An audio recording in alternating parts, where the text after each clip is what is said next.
बिस्मिल्लाहिर्रहमानिर्रहीम। अस्सलामुअलैकुम।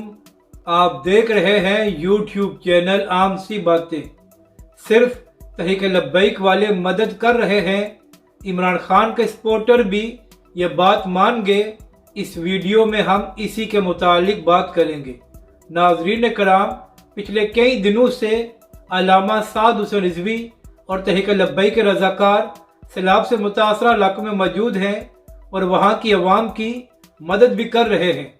तहरीक लब्बैक पाकिस्तान ने सैलाब से मुतासरा इलाकों में खुराक मुहैया की है, खेमे लगा कर दिए हैं।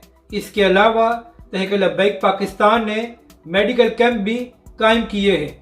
इसी हवाले से कल अल्लामा साद हुसैन रिजवी मीडिया से बात कर रहे थे तो अल्लामा साहब ने कहा कि ये वक्त सियासत करने का नहीं है बल्कि दुखी अवाम की मदद करने का है। तहरीक लब्बैक के सरबराह ने कहा कि अगर इस मुश्किल वक्त में सियासी लोगों ने अवाम की मदद ना की तो पाकिस्तान की अवाम उनसे बदजन हो जाएगी। तहरीक लब्बैक के सरबराह ने कहा कि हम मुश्किल वक्त में पाकिस्तानी अवाम को अकेला नहीं छोड़ सकते।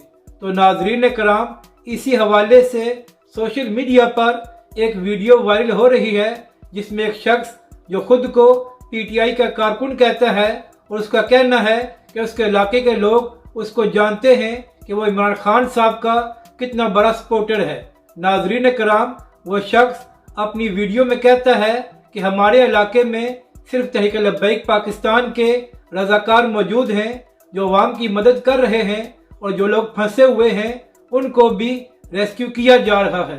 यानी कि दूसरी जमातों के लोग भी ये कहने पर मजबूर हो गए हैं कि तहरीक लब्बैक पाकिस्तान के रज़ाकार बढ़ चढ़ कर रेस्क्यू के कामों में हिस्सा ले रहे हैं। नाजरीन कराम, उस वीडियो का लिंक मैं डिस्क्रिप्शन में शेयर कर दूंगा, आप खुद वो वीडियो देख सकते हैं। अपनी राय का ज़रूर इज़हार करें कि आपको ये वीडियो कैसी लगी और हमारे इस चैनल को भी सब्सक्राइब करें।